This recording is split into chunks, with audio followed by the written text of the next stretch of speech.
Hey everyone, welcome back to another episode of the 3rd and 20 Dynasty Podcast. I'm JT, joined by the usual crew of Jake, Frank, Lounis, Season 2, Episode 27.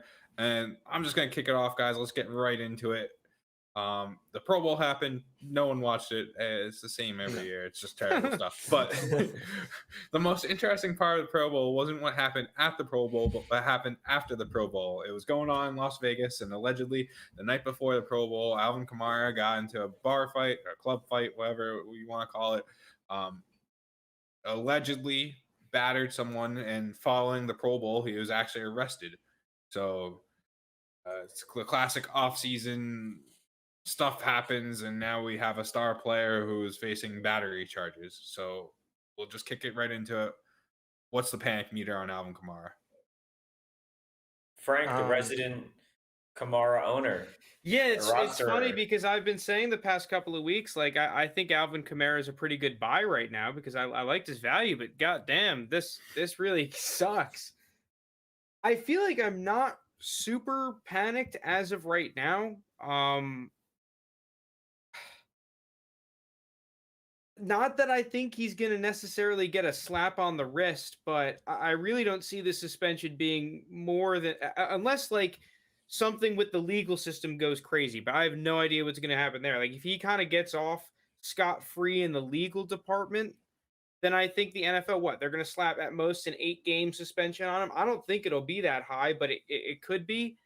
It's not the end of the world, and his value will take a slight dip, especially right now where there's uncertainty. But I don't know. I guess from a dynasty perspective, I'm not really like, oh my god, I have to sell Kamara, or holy crap, he's gonna go to zero.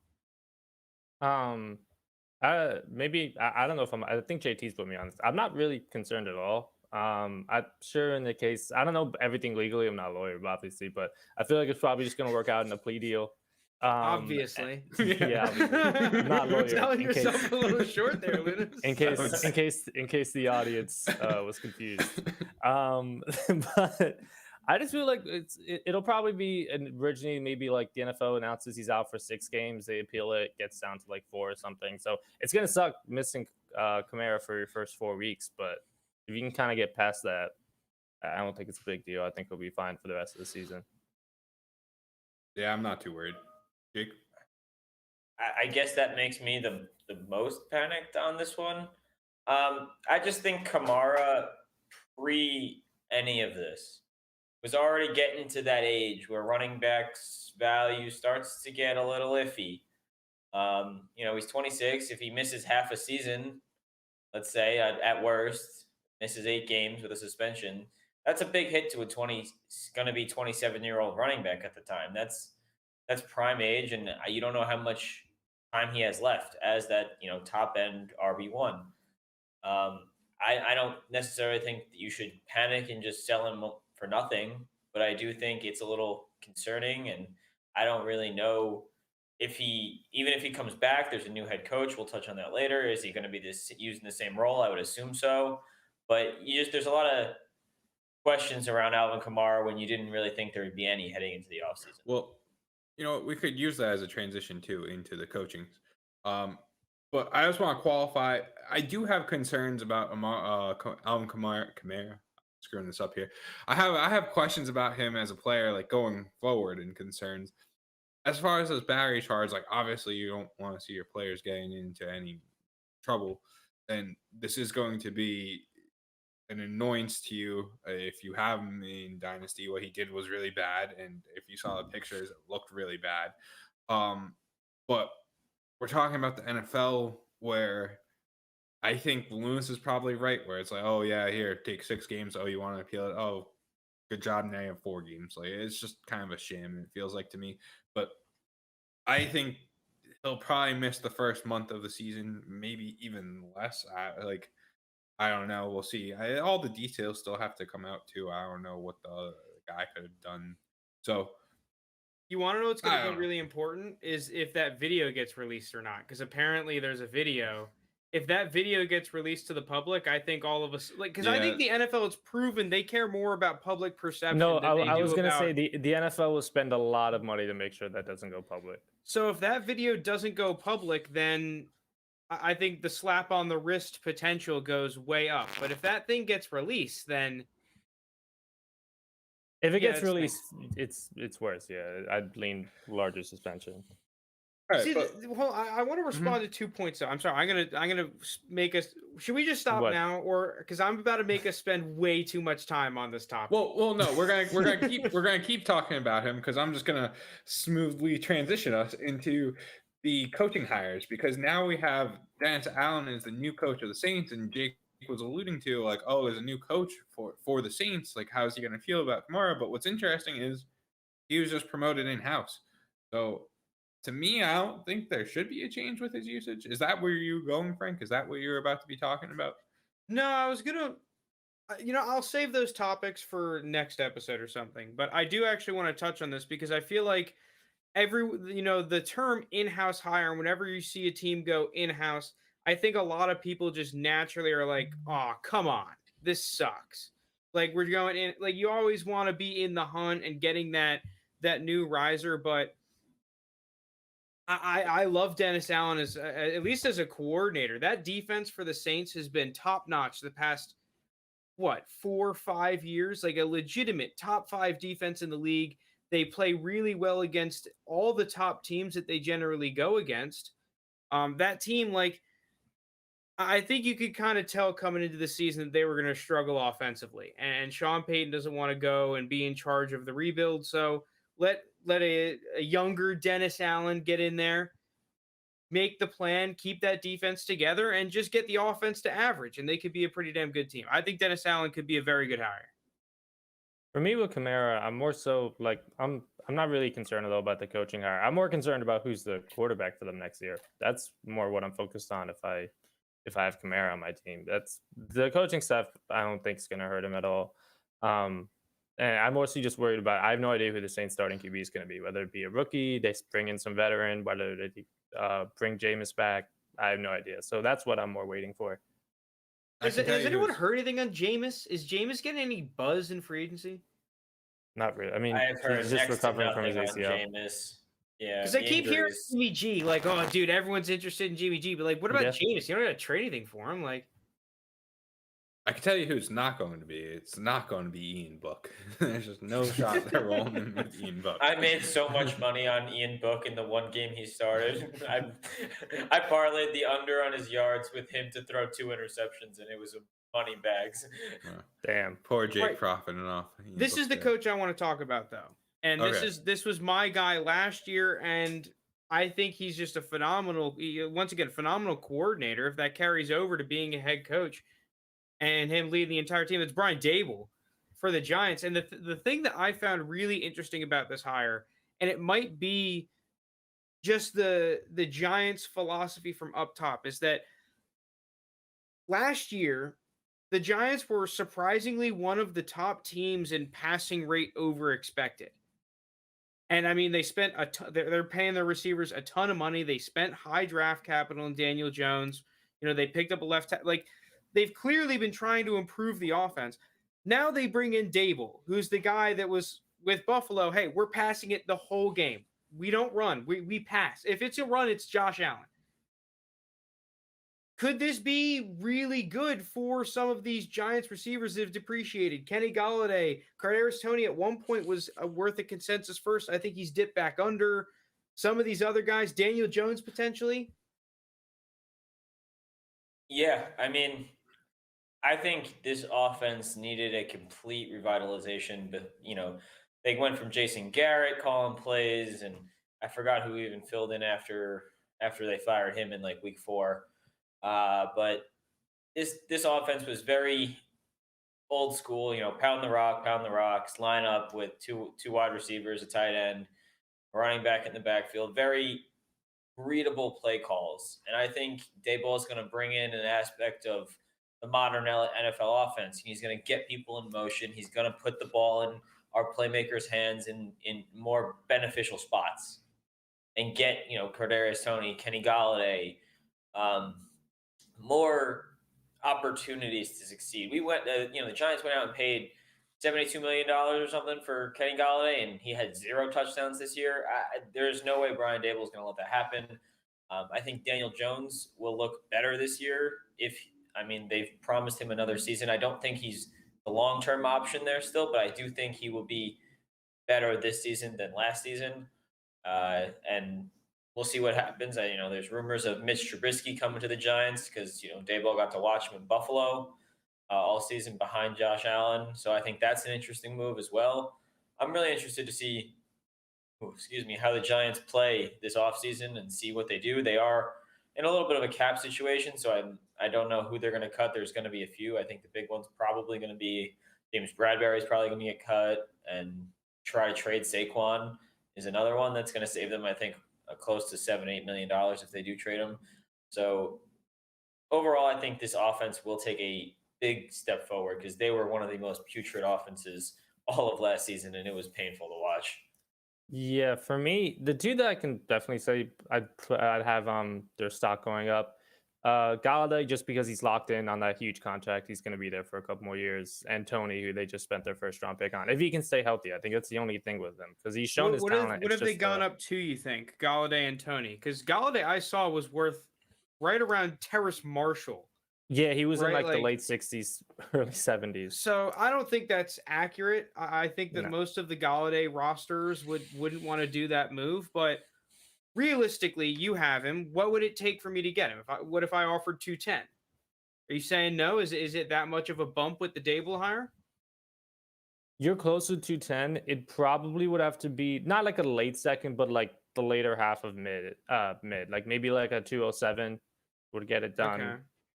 Definitely 206. I think in some leagues you can get it done for 210. I think some people just have a horrible taste in their mouth from Kenny Galladay and just want to. No, you'll be able to in some leagues. He kind of gets bashed on Twitter. I've seen for the most part. Yeah, the entire Giants offense last year was a shit show. I real quick, I just want to say the last thing before I go to UGT. The thing I will say about Daniel Jones, where I'm still hesitant, Daboll has zero ties to Daniel Jones, and neither does their new GM. So I think the biggest question with them is kind of what does he think of this upcoming draft class? Because I could see him giving Jones a year if he doesn't like it much, but if he does, they have 2 early picks. I really don't think they're going to draft a quarterback. I just don't think they see one that's worth a top 10 pick that they have, 2 top 7 picks, either of the picks. I don't think they're going to use on a quarterback. I think the more likely scenario is bringing in a guy like Trubisky or a low end option that can just say, hey, if Daniel Jones doesn't play well, we have another guy that is capable of starting. Not Mike Glennon, not Jake Fromm, not any of that garbage. So what I was going to say is I thought Kenny Galladay was going to be more expensive than what you guys were saying. If 210 is what it takes to get Kenny Galladay, I'm okay swallowing that and being like taking the chance on him because we've seen production from him in the past and like I can believe it. Other than him, I think Sterling Shepard is the only other guy I'm even like willing to pay for, and like he's just always criminally undervalued, and like he's always super cheap, and he always produces. So it's just those 2 guys. Everyone else, I'm just like I don't like having to spend the capital I might have to get these kind of guys. There's like players like Saquon, who an elite prospect, had really good rookie season. Like I haven't seen a whole lot from him yet. So I think a lot of people, he's kind of like the Cortland Sutton or Denzel Mims of last year, where everyone's like, oh, that's a good buy low. That's Saquon. You've seen what he could do in the past, but like if he has another bad season, what's his value going to go to? If he can't run behind, say the Giants are able to revamp their offensive line, if he still can't run behind them and Devontae Booker is looking fine or whoever backup they have behind him is looking fine, like what does his value go to then? So I just think the upside isn't really worth the risk for Saquon, because even if he has a really good season, I don't really see him catapulting himself back into the top 5 running backs. So it's just everyone's price other than Sterling Shepard and Kenny Galladay is just a little too much for me. I think the one problem with Shepard, though, now I actually don't think this is a problem, but isn't he going to be either a cap casualty or free agent? I'm pretty sure, because I was looking at the Giants that's fine cap with scenario. me. I think okay with him leaving. Either he's a free agent or they could save something like 9 or 8 mil by cutting him. And when you're paying those receivers that much, I think you almost have to with the fact that you're only getting half a season every year out of him. Yeah, I'm okay with it. If that's the case, I'm fine.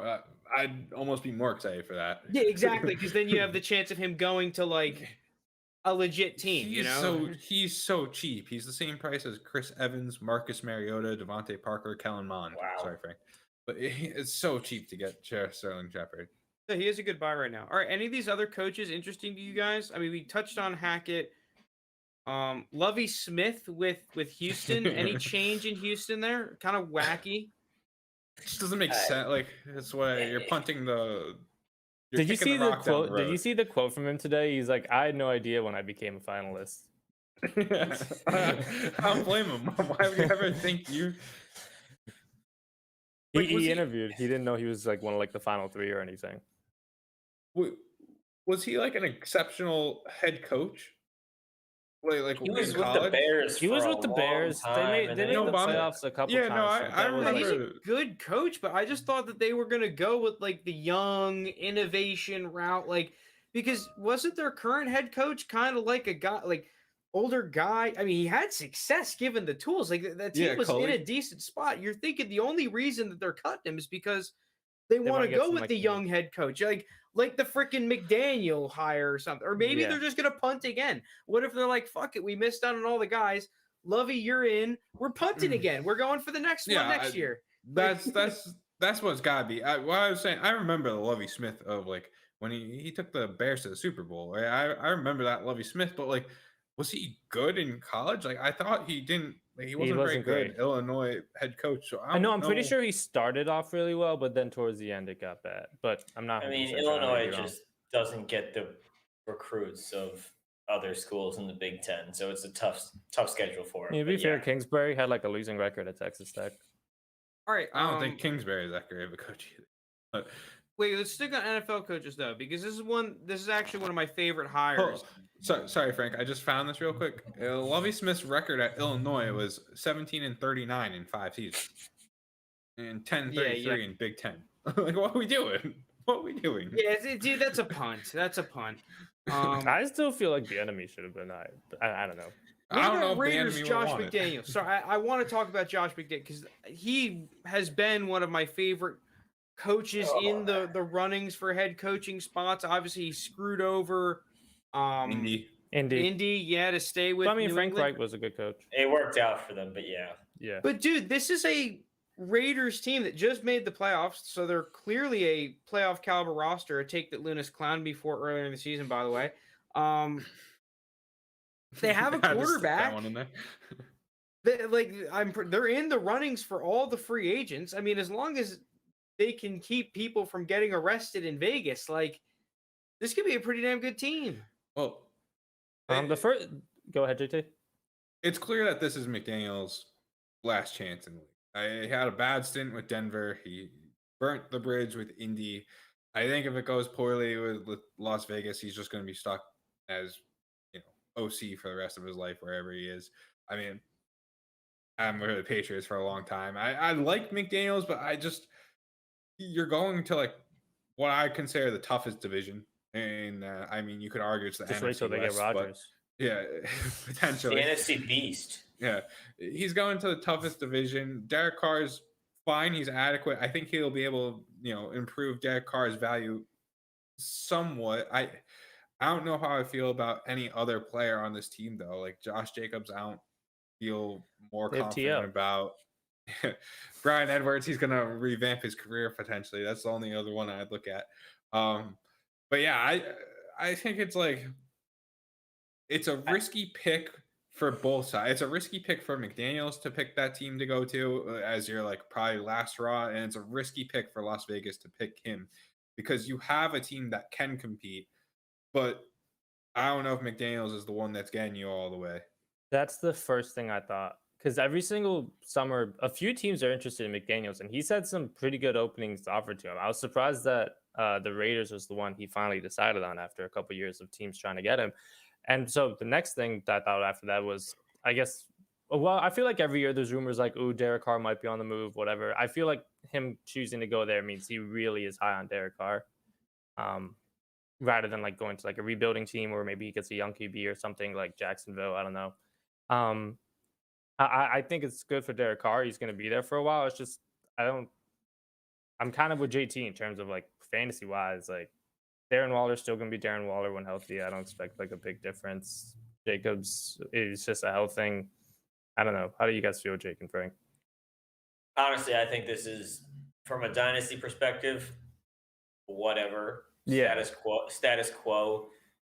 This doesn't really affect. I love this. I think that the Raiders You're higher offense on- is.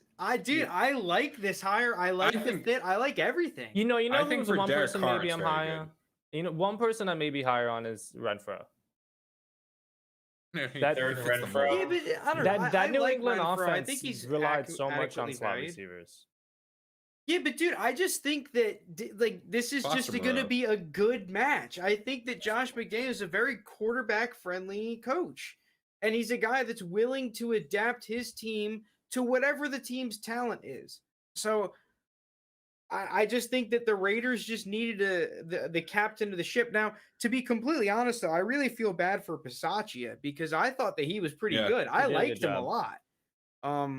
And he kind of got shafted. Like, dude, he brought this team Led to the them to the playoffs. This is a postseason. tough ask. This is not an easy job, right? There He was a took He the lot. got team. They another were losing coordinator games job and just already, but turned it around. Yeah, but I Wait. feel like he should be get the head coach nod somewhere. I think he You deserves can't it. tell me I was Lovie surpri- Smith is better. Yeah, I was gonna say I was That's true. surprised he didn't get any head coach interviews. He only got coordinator interviews.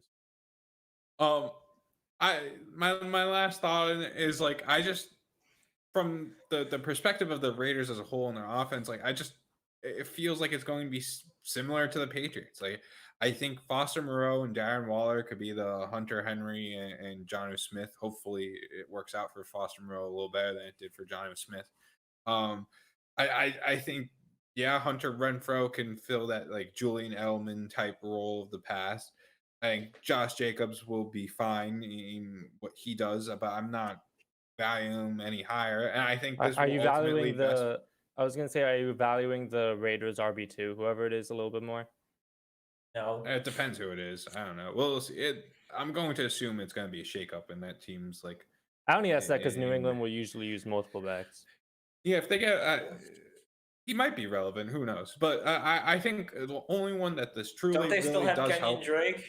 Yeah, but they can cut him, I think. Yeah. Or that was a 1-year deal. The only one this truly helps is Derek Carr. I think, that I could see. I think this Derek Carr will be better off with Josh McDaniel. I think that's. All right, you want to get into the other McDaniel? Yes. This Yes. is the one I think Singular everyone's McDaniel. excited about. Yeah, so Jake, you're probably excited about this for Tua, aren't you? I'm excited about this for Tua. I'm excited about this for Jalen Waddle. I'm excited about this for Mike Gesicki, and I don't have him in any leagues. I think this offense as a whole will take a boost. I think he's a very creative play caller. Learn from Shanahan. I think it's going to get the best out of Tua. I think it's going to, he's going to put the ball in Jalen Waddle's hands, similarly how he did with, why am I blanking? Deebo Samuel. Jesus, I don't know why I was blanking on that. I think they're going to get him in more end arounds, more screen passes, use him in slants, use him down the field. I think it's going to get him wide open. I think they're going to try to use Gesicki as, George Kittle in that similar type of role with the tight ends a very focal point of this offense. I think as a whole, this is something that the Dolphins needed to do. I think if they were going to fully evaluate Tua to the fullest and see if he actually truly is the guy, they needed to give him a coach that's going to make him flourish. And I don't think Brian Flores was that guy. Brian Flores clearly didn't want him there. And Brian Flores by himself is a defensive guy who had 2 offensive coordinators. That situation was just never going to work and never going to give Tua the best opportunity to reach his potential. I think this is a good hire for Miami. And dynasty-wise, I think it's great for pretty much the whole Dolphins offense. I think they have to improve the line a little bit. But other than that, I think their offense should be much better next season. I think they're bringing in a receiver. Is just my guess. I don't think it'll be a high. I think they believe in Jalen Waddle. I think they might bring in. They could use it too. Sure, they could bring in. Well, it depends how much do you believe in Fuller's health. So Fuller's also a free See, agent. I think Oh, we're it was a 1-year focusing deal, on the yeah. wrong aspect of the Dolphins offense with this hire. I think Yeah, that it's the what run this game. impacts is the run game, right? We get some Yep. creativity in the Dolphins run game. We get them to rely on the run game. I don't know whether or not that helps to it. You can make an argument, oh, well, the run game will open up the pass. You can make an argument that, well, maybe they just won't throw the ball as much. They'll be running it more. So I don't know about that aspect of it. To me, I still value Tua the same as I did yesterday. But I think that the Dolphins as an attractive running back landing spot and a team that could spend a lot of resources, right? Because they have a ton of draft picks and a ton of cap space. I'm thinking that they're going to spend it all on offensive line. They're going to draft a running back. They're going to make this running game good, right? So it could be an interesting spot. Yeah, whichever running back they draft is going to skyrocket. Kareem Hunt ends up in Miami. What do you think of him? Ooh. Is he still a backup? It's going to be Gaskin's backup. that take didn't look so wrong. Just saying. Didn't look so wrong. He just was injured. It's all right. Dearness Johnson showed he could do exactly what Kareem Hunt could do. Ooh. All right. Anything else in these coaches? Well, I think with the Dolphins, if they're picking, it's either they're not going to take a running back in the first, right? I just don't think you're taking. But even if they take one like the third or fourth. Yeah, but that feels like we're getting into the beat. We're getting into the beat area. Well, it depends how much higher you put them up. Oh, wait, I'm confused. Are you one of those dudes that says you can never draft a running back in the first, but now taking one in the third is a bait? Where the fuck do you take a running back? Second and third. If we're talking the fourth round pick, that's a bait move. We're going to the Dolphins. Second and third is the prime area to take a running back. Stand by. But I'm talking from a dynasty perspective. If you're moving, if it's someone outside of Kenneth Walker, Isaiah Spiller, and Breece Hall, this is where I'm more getting at. You're going to have a different running back show up to their team in the fourth round, and I don't know if that fourth round running back is going to be significantly better than any other player. I mean, now I'm playing in hypotheticals, but I envision that is going to be the topic of the offseason. We're going to have the running backs end up on teams that get boosted simply because they got drafted a good situation. Is Miami the number one rookie running back landing spot, or is it still Buffalo? Atlanta, Buffalo have to be up there. All right, anything else in these coaches? Who's left? Do we have anyone left? I think I that's feel like it. we talked about Hackett. The Vikings phantom coach? O'Connell from the Rams. It looks like it will be him. We could touch on him when he actually gets hired, I guess. Super Bowl. Yeah. I didn't even tell we didn't talk about the Super Bowl, guys. Super Bowl's coming up. Now we'll talk about it next episode. We'll recap it, I guess. All right. Looking around. So then we're just moving on to the prospects then. And we picked two prospects who were in the news recently, got a lot of buzz, and we're going to kick it off with Alabama's running back, Brian Robinson.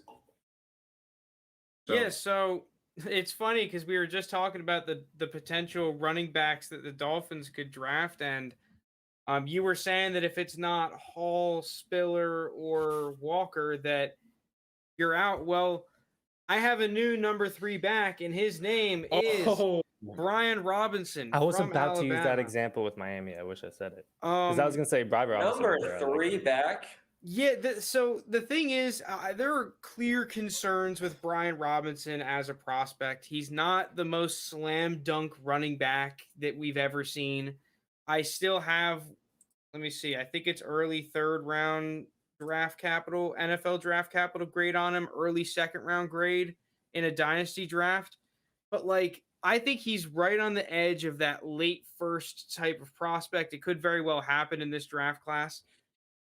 Dude, I think he's just a really good pure runner. I'm watching this Georgia game, right? I'm watching I think it's the national championship. It might have been the SEC championship.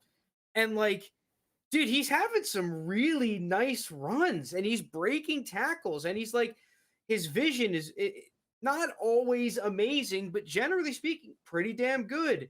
And on top of that, really light feet from what I was expecting from someone that plays with so much power. And he has some long speed as well. He can put his foot in the ground and get going vertical quickly. Okay, yeah, he's not going to be your pass catching back. He's going to have to be a guy that gets a good amount of runs, right? Okay, he got a good amount of catches at Alabama, but he's not a great receiver. He's a good pass blocker, but Dude, when it's all said and done, I think Brian Robinson as a pure runner has a ton of potential. I think he's pretty darn good. I don't think he's an amazing prospect, but right now, number 3 running back in the class for me. So I He's- still, real quick, I just want to make a quick point. Then Jake, I'll let you go on longer spiel because I know you like walk over him.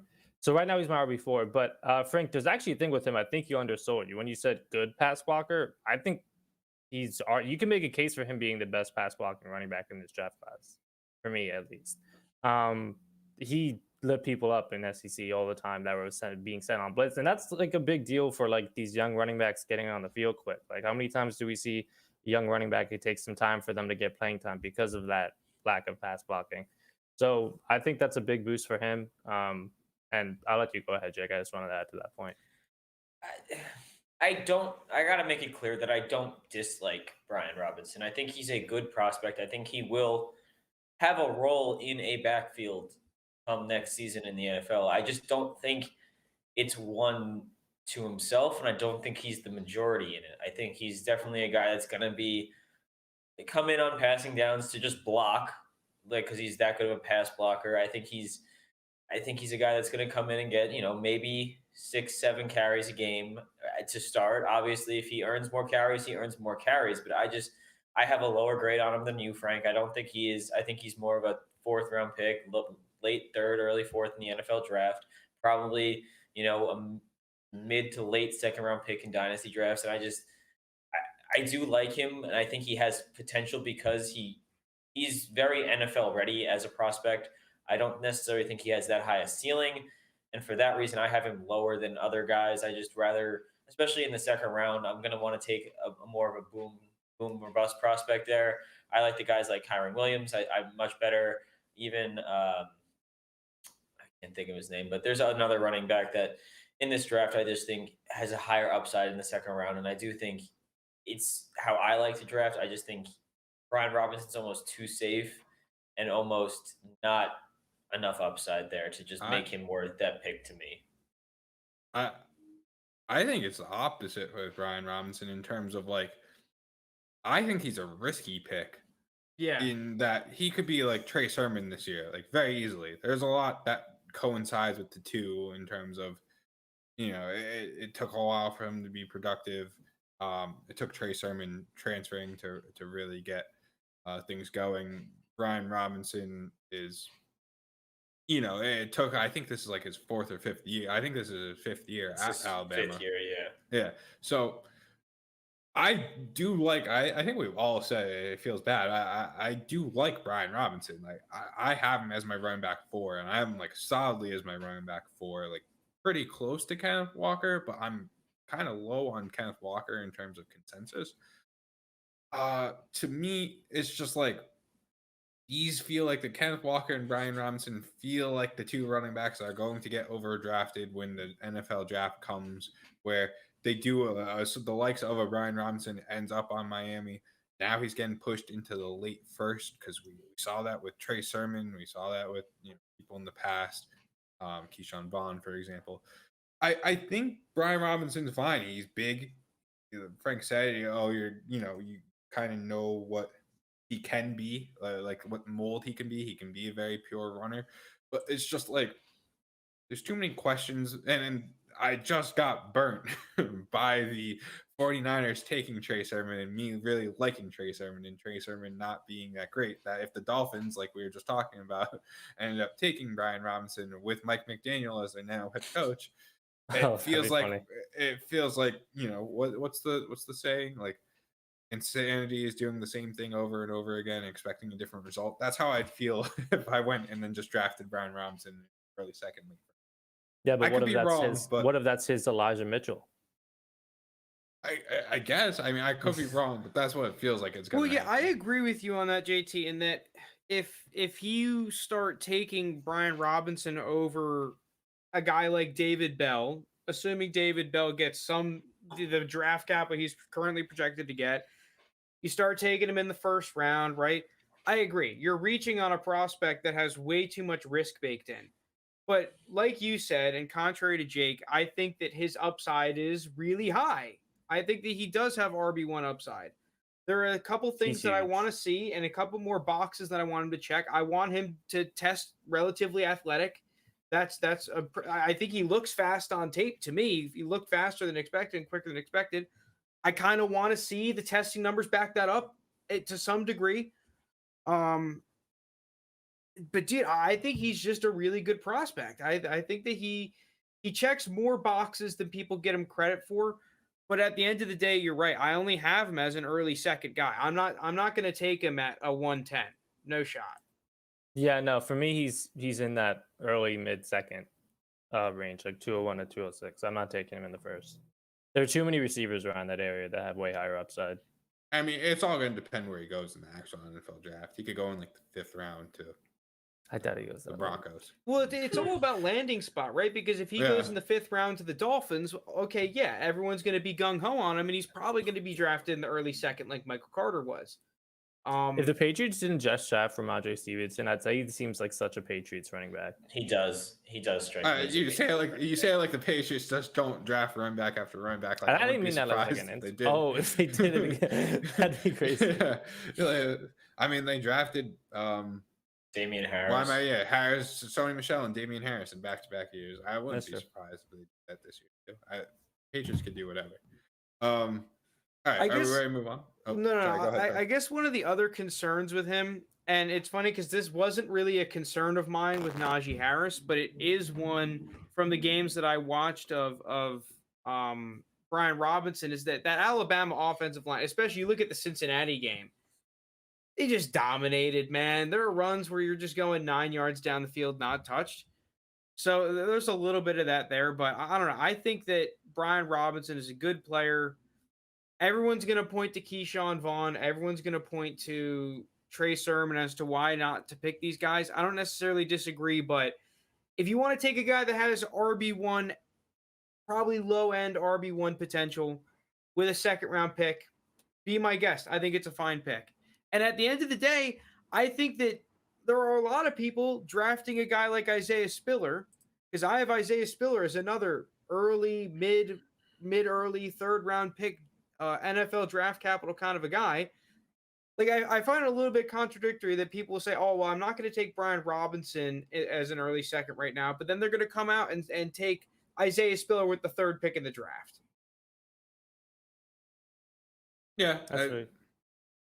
I think that's I mean, you're basing that just based off projected, NFL draft capital. I think that a lot could change if, Spiller ends up being a 2nd-round pick. If that's the case, I think a lot. Spiller ends up in the 2nd round. His stock goes up a lot. Well, yeah, landing spot's always just going to carry so hard for these running back values, but I think that Brian Robinson's a good player. Honestly, that might be interesting. What if he goes to a bad landing spot? Where does he go? Like late 2nd, 3rd rounds, like a Ramondre Stevenson almost? I think that's when draft capital matters. Like if he's a 6th round running back to a bad landing spot, he's probably going in the 4th round. Oh yeah. So. But what about like mid to late 4th bad landing spot? What's it? He's gonna go in the 3rd. He's gonna go in the mid 3rd, mid to early 3rd. Yeah. Because landing spots could change. I mean, he does. The clock's ticking already on Brian Robinson is the issue, though. Because as you're drafting him, he will be, I think, 22, 23. Can't find his on here. Oh, yeah. His career is going to end next year. Might as well get the most out of him. The clock starts ticking. So if you're getting drafted to a bad landing spot where you're not going to get playing time until at least your 2nd year, or at least you're not projected to, like you're going to be a 24, even like 25 year. Yeah, but I'm more worried about him being good first before I'm worrying about his career being over. He'll be 23 when the draft happens. Wow, so old. Yeah, get the cane out. How Jonathan? I don't even think Jonathan Taylor's 23 yet. Jonathan Taylor's been in the league for 2 years. All right, I guess other quick things. Once again, powerful runner. I could show some clips if we want. Jonathan Taylor just turned 23. Like he consistently will slip through arm tackles, truck people, fall forward for extra yards, which is not shown in my force miss tackle stuff. Here it is, by the way, if you wanted to see it for well, let me edit this a bit. For Brian Robinson. Are you guys interested to see where he ranks? He is bang. His total forced missed tackle rate is I'm screwing this up so bad. The bang. 0.32. So he's breaking it, forcing a missed tackle, 1/3 of all touches. 0.01 ahead of Spiller, but the big difference is in that forced missed tackle per run, which I think is kind of more important than necessarily the per touch, especially for bigger backs. 0.32 in forced missed tackle per run in the SEC. That's right there with Najee Harris last year. The clear difference is Najee Harris a little bit better in the open field. You'll see that in the forced missed tackles per catch for Najee Harris. But dude, I just think that Brian Robinson, like we've seen this work before. We've seen this work with a big pounding running backs that have good physical tools that play at one of these big SEC schools. Okay, yeah, they were playing behind some nasty first round pick before them, so they get a little bit discounted, but they come into the NFL, they're physical players, they fit in with the league, they've played against NFL talent before. Dude, he had a good day against Georgia. Like, he looked like an NFL back against that NFL Georgia defense. So I think Brian Robinson, as long as the draft capital isn't crazy, good pick for me. Yeah, at the end of the day, I think I agree. I'm not spending the first that it might take for him if it comes to that. But if we're talking, he gets a solid landing spot, a solid draft capital, and he's going in the mid-second, early second. It'd take me. I would think about it. I would be very tempted to pull the trigger and draft Brian Robinson. See, I think the interesting thing is I'm pulling up from the doc here. Just as in general with this running back class, buyer beware a little bit, because now this is my scouting, so take it with lots of salt. Just start pouring out all those grains. Kenneth Walker, I have as a 4th tier prospect as a running back. Brian Robinson, Isaiah Spiller, 5th tier.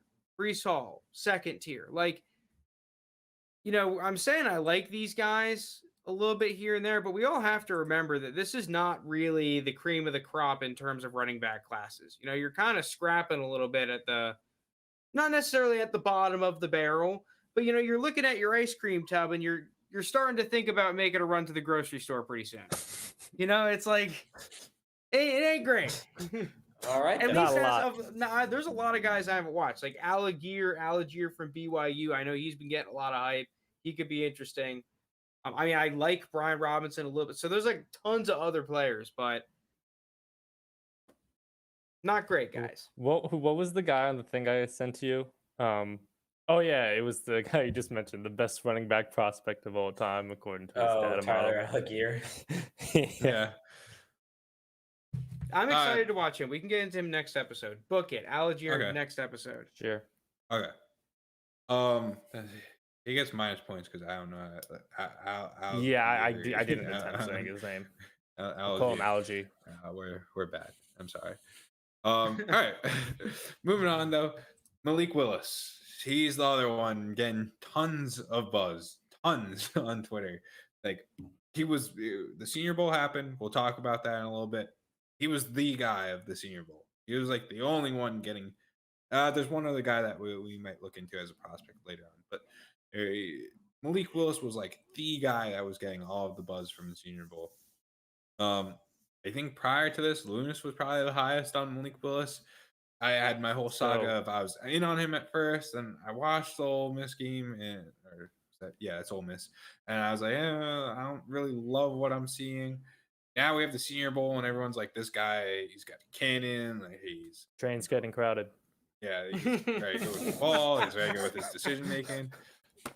I gotta be honest. I'm gonna start here. I'm still not hopping on the train. Whoa! Not hopping on the train. You might miss out on the seat. I don't know what to tell you. That's all right. I feel like the polar bear, not the Polar Express kid, jumping onto the train and having to climb on.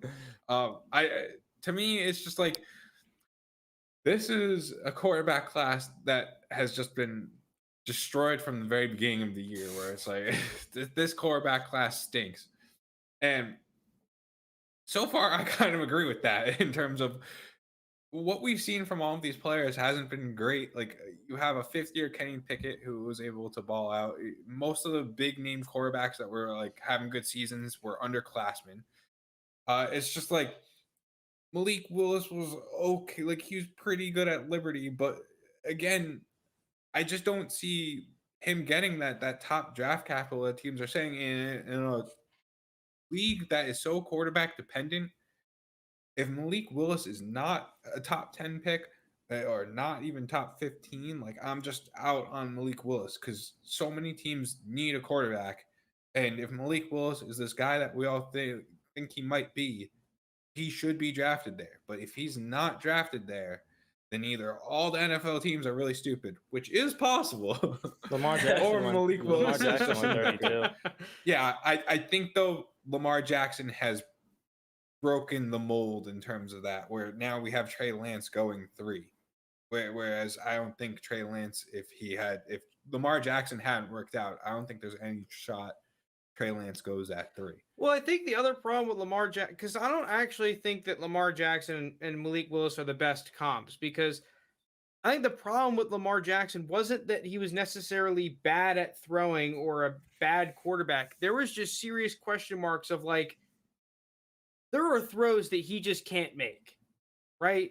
And there are certain types of throws that he struggles at. He wants to be a touch thrower all day. He doesn't want to have, and he's worked on that a ton. You've seen he's changed his mechanics up a ton. Malik Willis, it's like he can make all the throws, right? You're not worried about, oh, well, can he make that throw? It's like, dude, this guy's done His arm everything. strength He's is doing insane. spin throws. Like, he's literally doing fucking spin throws to 60 yards down the field on the money. It's like, and I've started to turn the page and start to like Malik Willis because his accuracy at first really scares me, and it still does. But, dude, at the end of the day, at the Senior Bowl, the thing that impressed me the most about him is that, like, he picked up the offense and was more comfortable in the offense than, like, most of the quarterbacks there.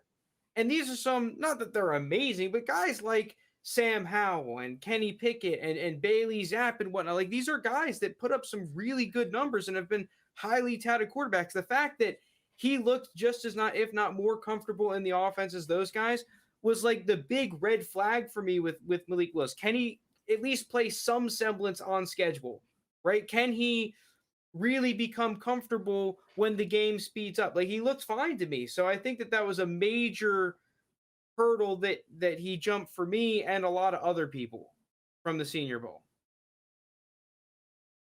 I just think, like, he looks better than those guys, but I think it's more of a bad, kind of aspect for those guys. Like, Kenny Pickett and Sam Howell, like, we need you guys to have done something here, and they just didn't. Parker asks, where's the Bud Light? I'm pretty sure that's directed at Lounis. Lounis, where is the Bud Light? No, I have a longer White Claw sponsored. this time. Oh, he's got a White Claw. Yeah, I went with the seltzer this time. All right. All right. But like, What was I didn't just send the talking check-in. Something with Malik Willis. Yeah. No, it was more like the Sam Howell and Kenny Pickett. Like, they didn't have. I allegedly Kenny Pickett interviewed well, but that doesn't really mean a lot to me. Like, Kenny if Pickett. if neither of these guys look good, like, and they hurt themselves at the Senior Bowl, like, I just don't like any of this quarterback class. I'm just The probably weather not was drafting. crap too. The weather was really bad. Yeah, so no, you it got to should give be. him a little bit. The thing with Willis, his upside is just ridiculous in terms of like what Frank mentioned. He can make every single throw. His arm strength is easily the best in the class. Well, Carson Strong is pretty good, but out of like those QBs expected to go in He's the first got the best. round. Yeah, and his rushing upside, obviously. For me, if he just goes like JT, you mentioned he has to go top 10, top 15. If he even goes like something like 18th in this draft, like if he gets top 18 in that range, way later. 20 to Yeah. Pittsburgh. Yeah, no, I'm I just saying realistic teams like if a Pittsburgh or New Orleans drafts him, where it's like it's a little bit later, but it's still like their first round pick. I think he's gonna end up top 4 in fantasy drafts. And 4 might be If too that low. happens, he might go 1. I was Well, gonna say I wouldn't that's be just- surprised if like by the time the draft comes, it's like Breece Hall and him at the top. Yeah, and I don't feel comfortable at that. I'd rather just trade the 101 for what I could get if the hype builds high enough. I think you could probably get at least a solid quarterback at, like, do you think Dak Prescott for that 101 is a deal you could make? I feel like you probably No, could. I think Dak Prescott is No. more.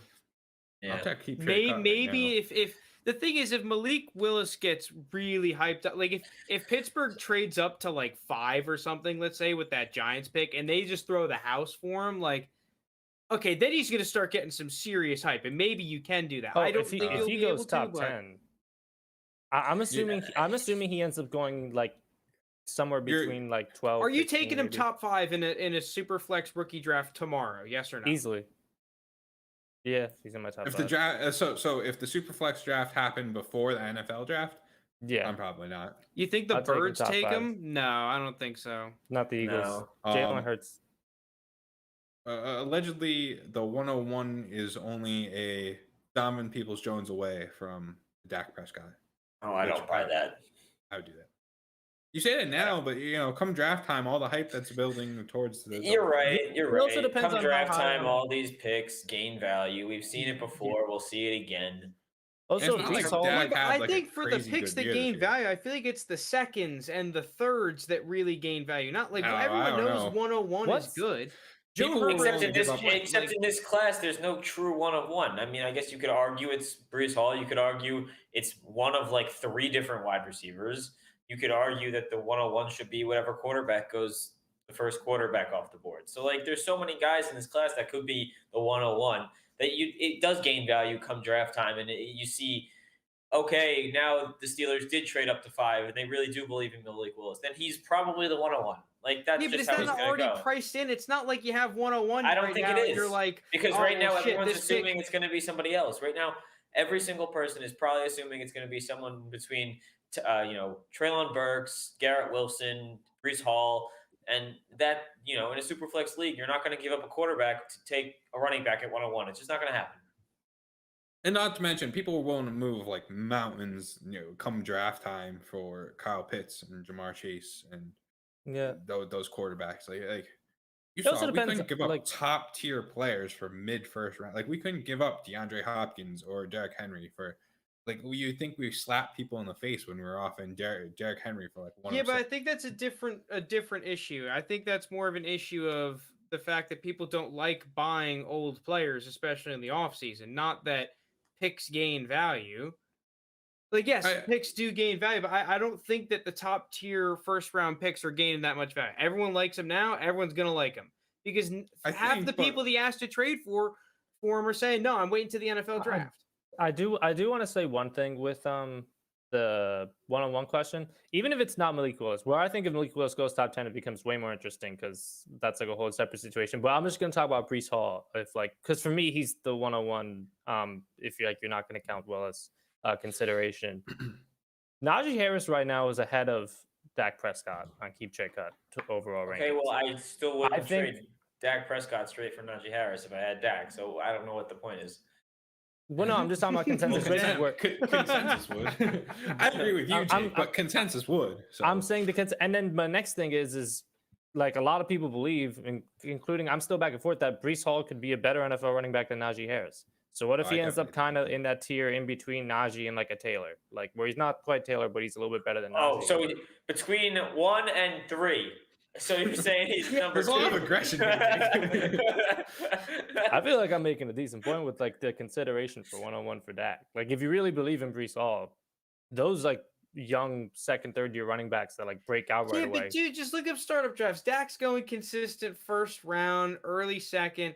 Brees Hall ain't going top 2 rounds. No shot. Not right now, but after his rookie year, if he goes off, I could see him. Okay, in the second round. after his rookie year, but also after his rookie year, if he stubs his toe and is out for half the season and then doesn't look amazing the second half of the season, all of a sudden he's a bust.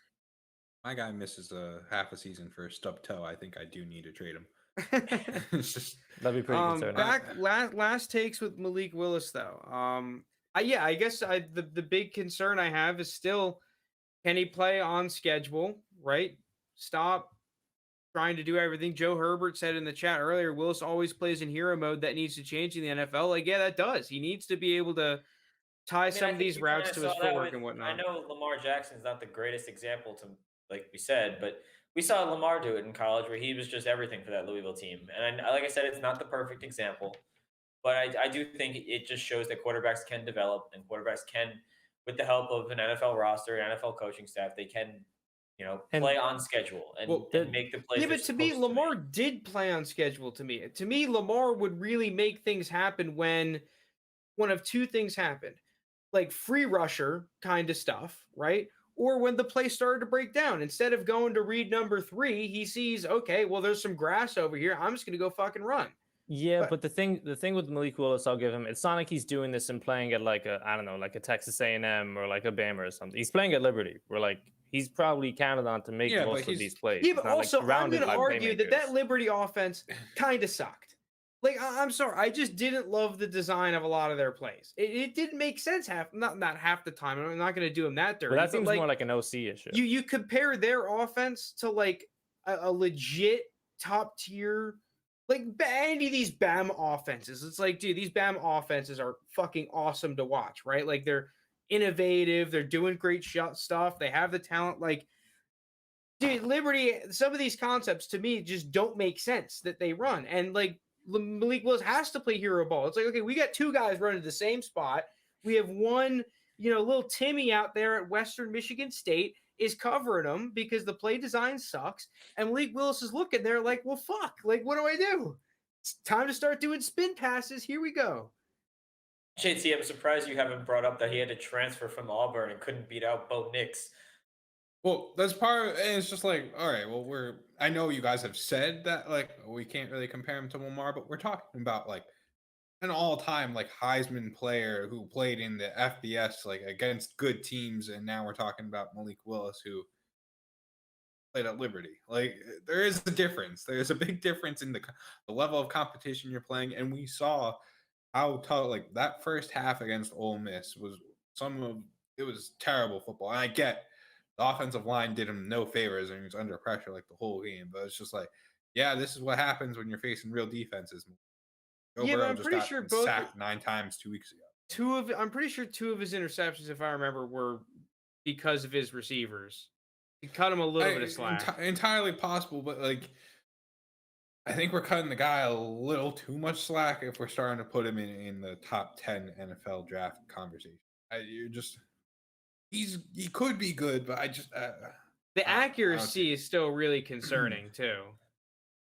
Like if you're talking any of these guys, Malik Willis, Kenny Pickett, Sam Howell, like you're putting these guys into last year's draft class, none of them are in my top 5. And where Mac Jones was 15, I think. So I don't know. Any last points? I don't trust these guys because I want to transition to the Senior Bowl here. I think there's a good place to transition because like you were saying, JT. To be completely honest, is Malik Cunningham the next Lamar? I don't think so. Malik Cunningham. Oh, are you calling him like Randall? No, Cunningham? Malik Cunningham is the current quarterback of Louisville, and he's pretty nasty. He's nice. Okay. But no, I don't think he's the next Lamar.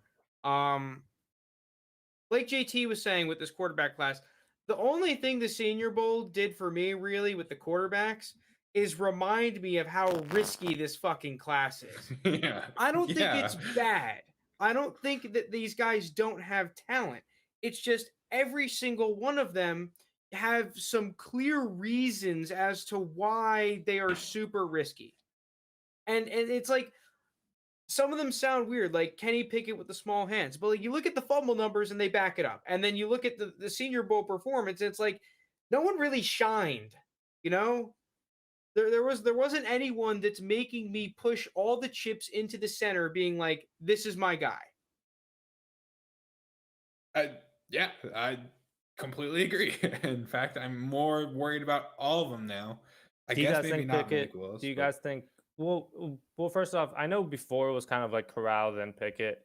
A lot of mock drafts has Willis kind of overtaken Pickett as QB2 in this draft class? I don't think Pickett was ever my QB2. No, I just meant he was like the popular QB2 among draft analysts because that was going to be my first question. And then the second, do you guys still think Pickett goes in the first round? Of what draft? Yes. NFL yes draft. to both. Yeah, I think he's going first round in both drafts, rookie, NFL, whatever. I still like Matt Corral a little bit. He obviously wasn't at the Senior Bowl because we're kind of just talking about the quarterbacks right now, I guess. I don't know. I think the way I'm playing the quarterbacks this year is straight up by value. Like, listen, if Kenny Pickett is in the draft in the early second, and I'm sitting there on a quarterback needy team in the middle of the second round of my rookie draft or late second round of my rookie draft, yeah, I might take him, right? Or like if a guy gets good draft capital and Carson Strong is drafted at 14 and all of a sudden he's available at 111 or 112. Okay, yeah, I might take the shot on Carson Strong there. But outside of potentially Malik Willis and maybe Matt Corral, I'm not really like heavily targeting any of these guys unless I'm getting a good deal. So, Lance Zierlein, I don't know if you guys know him. He's love Lance Zierlein. He put out his first mock draft actually today, and he's pretty good with what his he's one of the more solid ones in terms of the pulse of the NFL and where he thinks players are going. He's got Kenny Pickett at 11 to Washington. He's the first quarterback off the board. That seems like a Washington pick. Then he's got Malik Willis at 17, with the Steelers trading up for him at 17 for Malik Willis. And then the only other quarterback to go in the first round is Matt Corral at 27 to the Bucks. So those will be the three quarterbacks who That's interesting. There's no Sam Howell or any of the Carson Strong, any of those guys. So, yeah. Corral had the best Senior Bowl week of the QBs. He did. I think I agree. He did. That's hilarious. I don't think Malik Willis. Malik Willis increased his draft stock this week. Yeah. All right, you guys want to get into the other guys? Yeah. Sure. Let's roll. All right, so my big winners from the Senior Bowl. I think there's like kind of two biggest winners for me from the offensive players. The first, potentially tight end one. I think he's a lot of people's tight end one. Trey McBride for me. I think Trey McBride looked really good. There was some of the concerns. He's only 6'3", but he looked pretty chunky, pretty powerful. He looked good catching the football because this was not great conditions, but I think that he stood out. And there's some decent tight ends there. There was a guy, Charlie Kolar, I like. Jeremy Ruckert, the Ohio State tight end, I like. Trey McBride kind of blew. Isaiah Likely was there as well. Blew them all out of the water and looked like the TE1 of this class. And to be completely honest, like I think this tight end class is being a little bit slept on. I think this is a potentially pretty decent tight end class because there was another dude, that UCLA tight end, Dulcich, whatever his name is, Dulcich. I don't know how to pronounce his name. I thought he looked good too. So I think that there's a lot of interesting players available that aren't getting hyped that you might be able to get third round, fourth round of rookie drafts, stick them on the taxi, and they have some nice potential. Completely agree with that, Frank.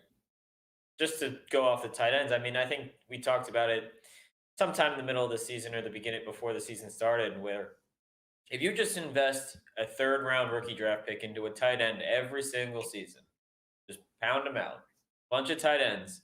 I did it with Troutman, I did it with Irv Smith, and both of those guys obviously didn't have a great season. But before the season started, they were both getting a lot of hype, and you were probably able to trade them for some decent draft capital. And I think that's just the worst case scenario, kind of, where they don't actually turn into a player, but you were able to get some draft capital out of them. And I think this class is much better than those guys. And I think you take a shot on one with, like Frank said, a third or fourth round rookie pick. No harm done. And at best, you can get a starting tight end for you. Well, some of the other ones too, though, like second, third round tight ends that have panned out, specifically ones that I liked, Pat Freiermuth, Cole Kmet, Dallas Goedert a couple of years ago. Like, I think that there's definitely value to be had at the tight end position.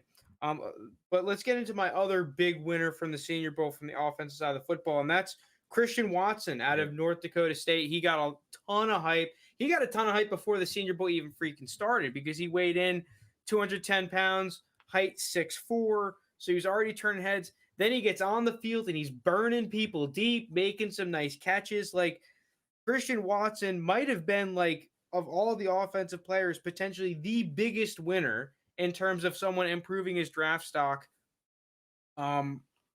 I'm not necessarily sold on Christian Watson because of the Senior Bowl. It's definitely going to make me take a closer look at him. I can 100% tell you on that. I know a lot of people are starting to hype him up now. 49ers fans want him to reunite with Trey Lance. Yeah, what Yeah. do you guys think? Where do you think he falls in a rookie draft right now if there one were to happen? Well, Christian if Watson. he ends up on the 49ers, he'd go pretty high. I just think What round he's do you guys not- think he goes? that's what I was about to get at. If he doesn't get picked in the first, 2 days, like first Mid 3 third rounds, round Josh Palmer, right? 77, ooh, 76, if he 80, gets- He's going to be a mid-second round pick.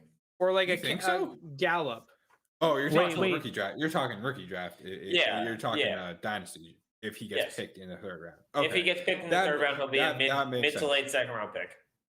Yeah. Yes. Okay. I thought you were saying he was going to be a mid-second round No, in the no, NFL draft. I was like, oh. Yeah, I'm just like we've seen some of these like Senior Bowl winner type of guys go in the very late second, early third round.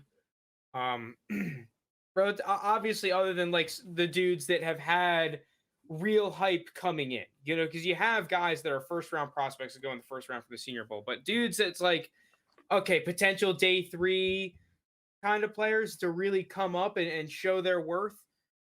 Like we saw it last year with the Seahawks dude that they took. What's his name? Dwayne Eskridge. Dwayne Eskridge goes out there, uncoverable at the Senior Bowl, goes late second. Josh Palmer's a guy I thought had a good Senior Bowl. He goes early mid third, like mid early third, right? I think that Christian Watson, as of right now, probably is going to fall around there.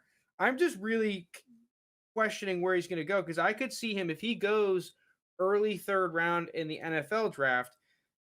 I'm thinking that he's going to be kind of like a Claypool-ish, where he's going very early third, very late second in rookie drafts. What do you think of him at that price? Is that too expensive? I think if he goes, he's a day 2 pick.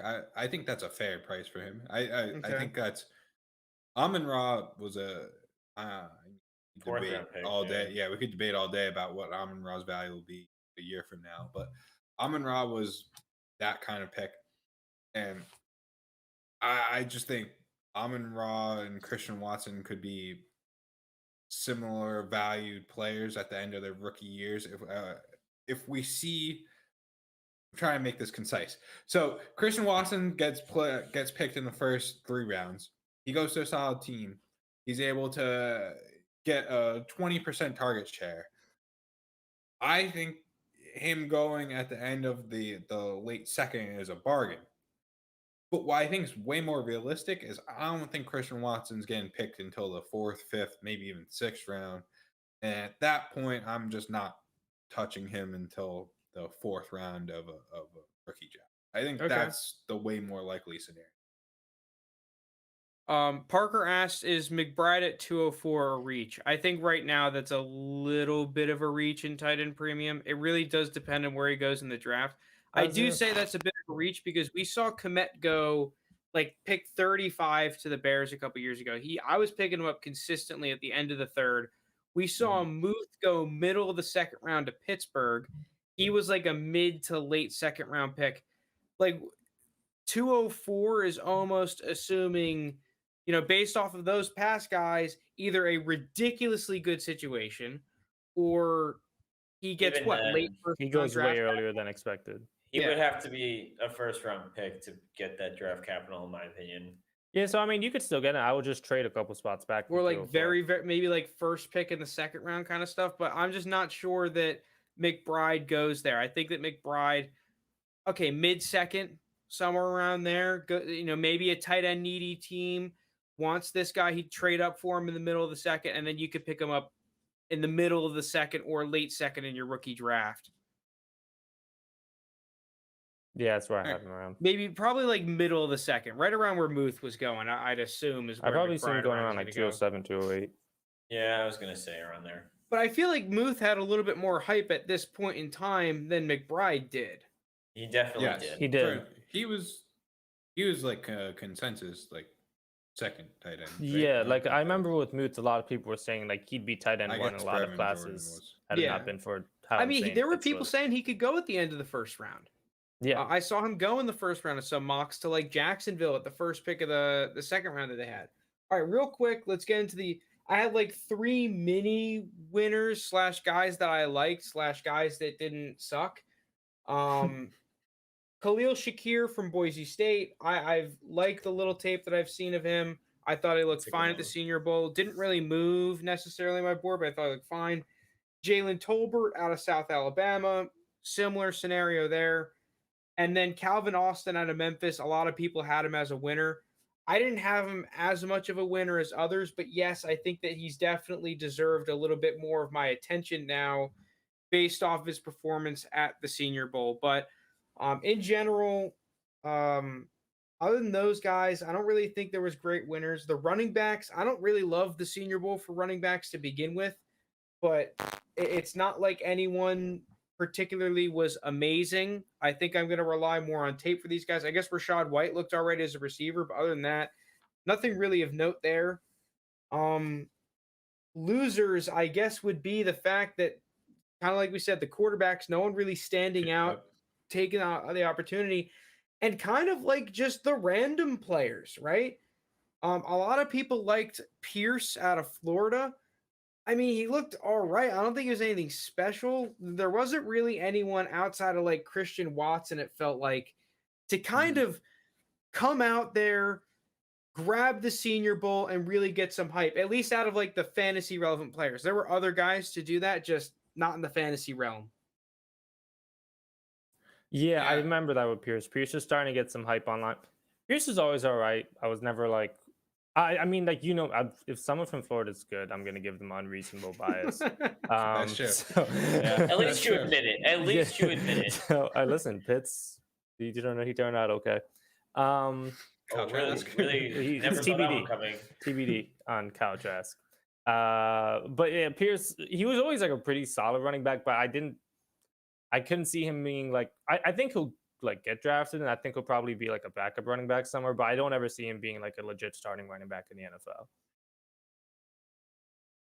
Yeah, I don't know. I just think the Senior Bowl's a little bit of a bait for it's just not like a realistic running back-esque environment. It's like, I don't know. I'm not overall, really going to give anyone kudos too much at the running, other than like in pass pro. That's really what you get to see. I Brian guess. Robinson's been killing it in pass pro.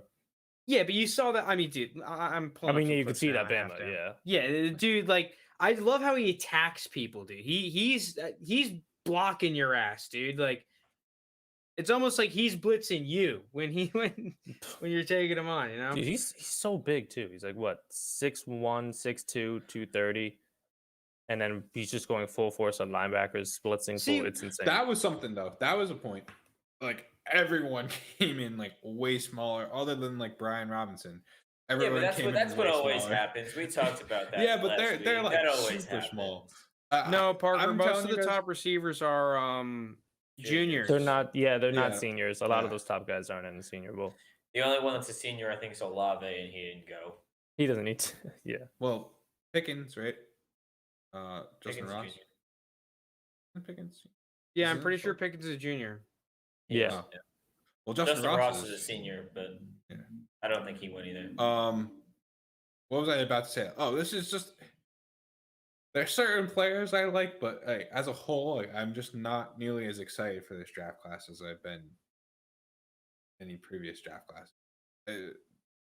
The receivers are going to be really. I deep think this the year. receivers are the moneymakers in this draft. If we're just kind of shifting to like how we see this draft playing out in terms of a dynasty perspective, I think I see like the 7, 8 like receivers productive are the receivers. real moneymakers here. We've already gone over Garrett Wilson, Drake London, his teammate Chris Olave looks good, George Pickens, Traylon Burks, David Bell, all these guys. There's Jahan insanely Dotson. deep. There's just it's an insanely deep wide receiver class, and I think that's really where the money's going to be made in this draft. I think you can get a lot of good values in the back end of the first, early second, with these receivers that could end up being wide receiver ones for your fantasy team if all plays out perfectly for them. Yeah, and you didn't even mention Jameson Williams, who I know has been kind of on the back burner, but like before he tore his ACL, he was like people reject him in the top 20 of the actual first round. Even Mechie to an extent as well. Yeah. So there's a lot of receivers in this class, and I really think that's where the better value comes in this draft. The quarterbacks, we've already said they're all risky. There's not one that really stood out on senior day. There's not one that really stood out on film to us. What you got, Frank? Senior day. I love that. See.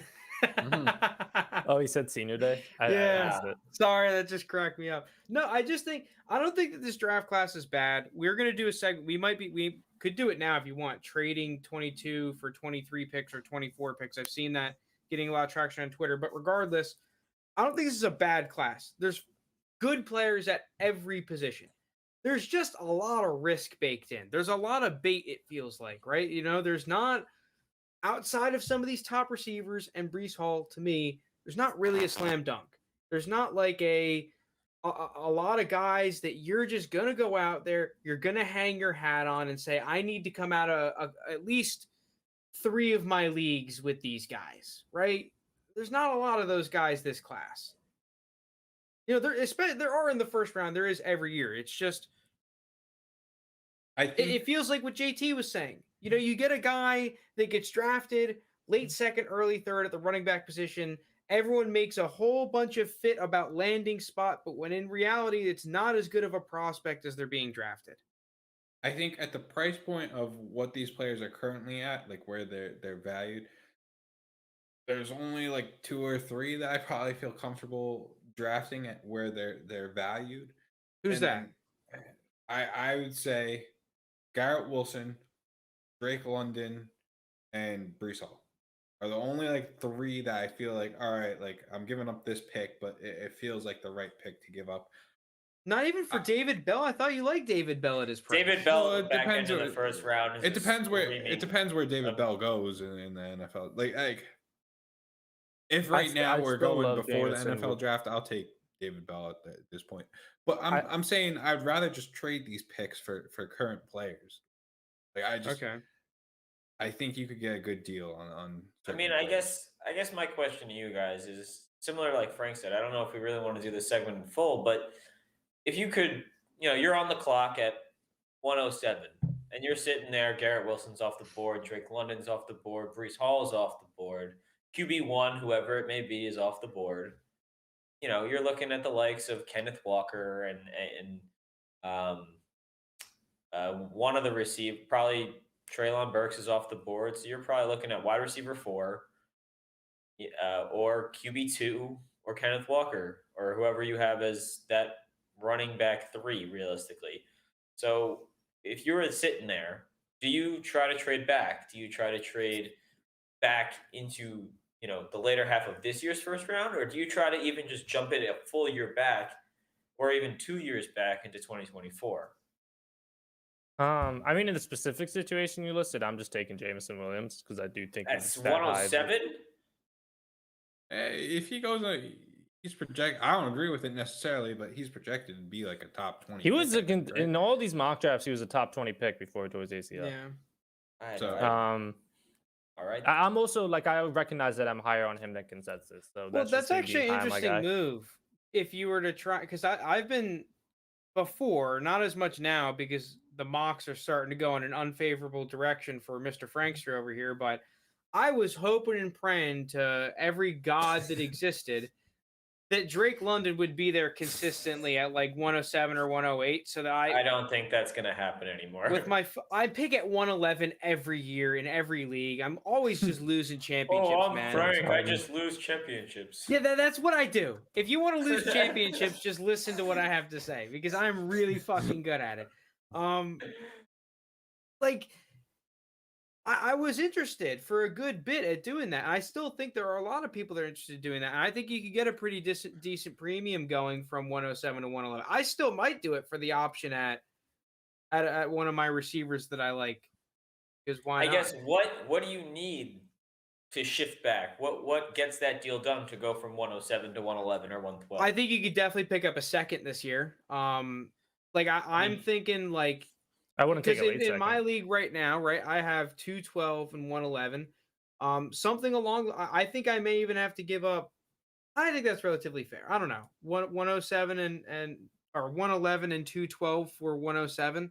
Like it's not the most attractive offer. Maybe I'd have to give up a better second. But I think you need to give up a better second in that one. I don't. Yeah, but dude, I think that's even better though because you're only moving back 4 spots. We're kind of making the argument that you're getting a player in the same tier anyway, and you're getting a second round pick in a deep wide receiver class. That's why I think I think that's a great move. I think if you can even move back and get, if you pick up 10 or 205 and 112 for 107, which is probably a little too high, probably, but somewhere in there, if you can get that, then you could potentially get 2 of those wide receivers for the price of just one of them, which I think And it might not even be one of them. It might be one of the guys that you don't like. That's like correct. It could be one of the ones that it's- you're lower on than consensus. Now, what about Yeah, this who knows, scenario? Kyron What if Williams and stuff. what if let's just do this segment real quick right now. We Okay. can touch on it again if All right. we want to. 2023 firsts or Okay. trading your 2022 first for 2023 first, right? Let's say you have a 107 and there's a guy that is a good team, just won a championship or was in a championship and lost it like yours truly. And he comes around knocking, hey, I'll give you my 23 first and 211 for 107. So right now, that Yes. 2023 first Wait, is projected. say that trade again. He's going to give You you get 23 for first. 107, you get a 23 first projected late. The guy was just in the championship, and a 210 or a Yes. 211.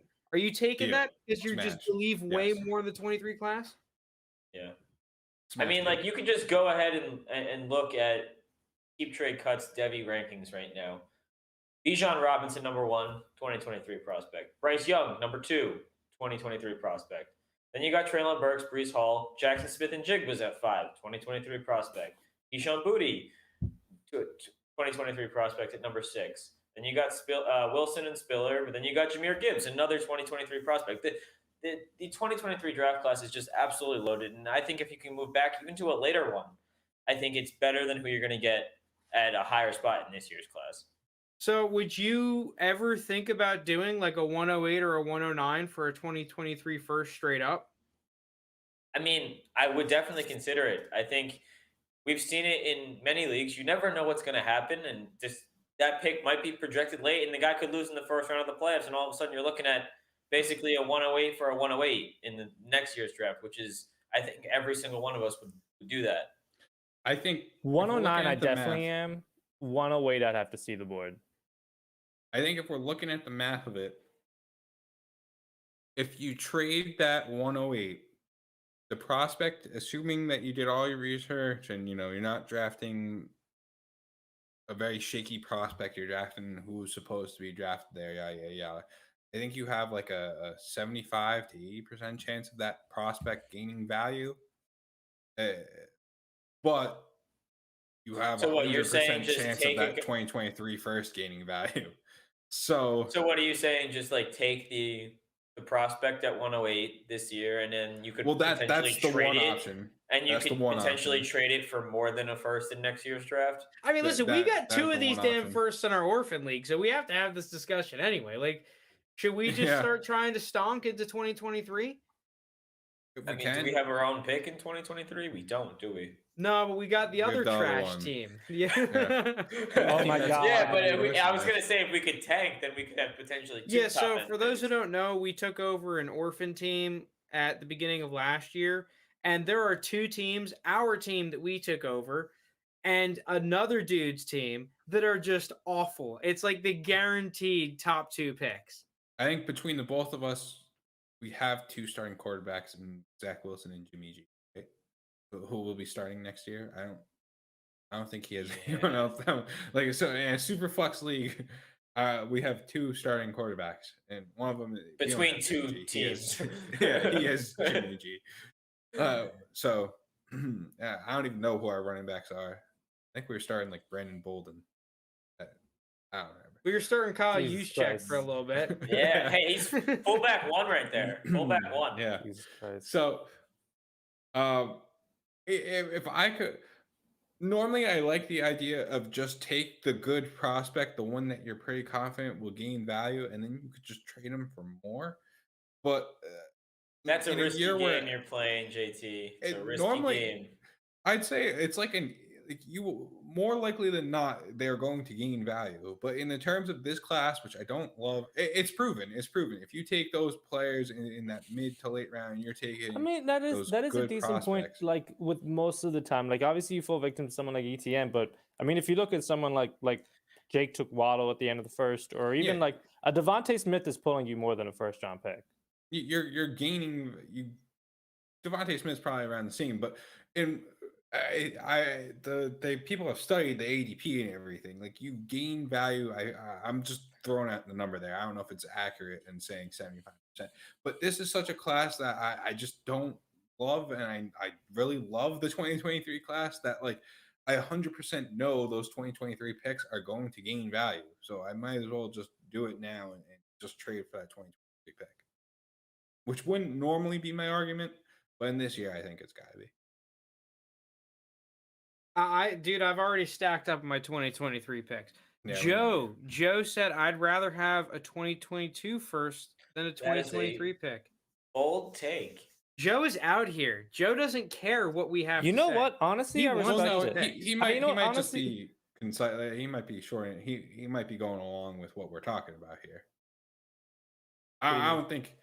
I'm saying he might just be saying I'd rather have that 2022 first than the 2020 pick. He might not be saying like in general I like the 2022 class. Yeah. Okay. No, Okay. I mean that's fair. It's not. I mean, for me, like I said, at that 107 spot, if someone like Jameson Williams is there, I'm taking him. But once you move to like I think 108, he's gonna be there, buddy. hey, listen, if you didn't tear that ACL, He's gonna be there, buddy. I like being on the back seat of this. And now it's the Kadarius Toney, but now it's Jake and Lounis and Jameson Williams. yeah, it is. I don't have a Jameson- problem with Jameson Williams, but he's gonna go around the end of the first, early second. I don't think 107 is really in his range right Jameson now. Williams and Malik Willis are the two agendas I'll be pushing the most on this podcast over the next couple months. I can't wait, Lounis, because the only thing better than that is JT pushing Terrace Marshall just to have him not play games. I still like him. I'm firmly holding Terrace Marshall. Okay. Also, probably because I'm not getting any trade offers from him, but I'm holding. You're not. Hold firm, diamond hands. All right. Well, we man. got anything else? I think we're good. I Yo, was Super sure- Bowl predictions? Yeah, we could do that. Everyone's saying the Rams. I want the Bengals. I think feel like everyone's everyone's saying the Bengals. Everyone wants the See, Bengals. no, but I'm no, picking see, the Rams. Everyone wants the Bengals, but I don't actually think they're gonna win. Okay. No, I'm pretty much on See? that same Yeah. boat. Like, I think that's like I'm see? rooting for the Bengals, but their O line doesn't stand a chance. Everyone's saying the same thing. They're gonna Well, get destroyed. The Rams' O-line isn't that good either. I want Yeah, the but it's Rams. not. Why Oh, do you you're want rooting the for the Rams? Rams? Boo. Well, I took them to win the Super Bowl in a future, so I'd get Oh, okay. some Well, cash. that's fine. B, I took them to win on the other podcast in the preseason, took them to win the Super Bowl. So I'd like that to hit so I can just have a sense of pride. And three, Okay. I fucking hate the Bengals and said the Bengals were going to Yeah. suck, and now they're in the Super Bowl. So if they win the Super Bowl, that makes that take look way worse. Like, No, if they win the Super Bowl, JT and Jake, between one of us, we need to go back and like just find these clips of Frank just shitting on. I think I Cincinnati know and it. the It's pretty Bengals. easy where to find them. I think. Yeah, we'll find them and Parker, just it's post just them. the thing is that we know that the 2023 firsts are come draft time are going to be really valuable. They're going to be like the 2021 and the 2020 firsts were. I mean, there's just multiple, not generational prospects, but multiple prospects in that 2023 class that are better. They would all be. close. I mean, Bijan Robinson, Bryce Young would be the 101 and 102 in this year's class. Like, let alone next year's class. Yeah, the that's- argument is that you could just move from. Well, I mean, I guess the real stonk play would be to use your 2022 pick, hopefully take someone that gains value in the beginning of the season, and then trade them for the first 2023 pick. But the thing is like, dude, we were there in 2021 with our rebuild team. We couldn't trade. D-Hop at the time was a top 15 receiver at least. I think he was around the top 10. We couldn't trade him for 107. We couldn't trade him for after the middle first round pick first, which is like pretty crazy. Yeah. It ended up working out where we traded. So him if you're telling me that as a rebuilding team, we could move a 2022 first for a pick that has a pretty decent chance of being valued like a receiver, a high-end receiver 2, low-end receiver 1, and we get something on top of that, like a late second, fuck yeah, sign me up. Because we did that. We traded Zeke for, I forget what the trade was. It was like Zeke was for a first and a second or something. It ended up being. No, Zeke was for a first and Mooney, and then we traded Mooney and a second for another first.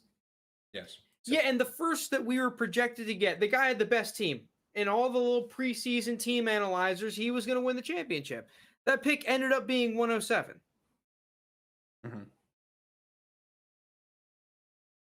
Sure, but you should be able to get more than a glorified third on top of first for 107. I don't really think that's the case. I mean,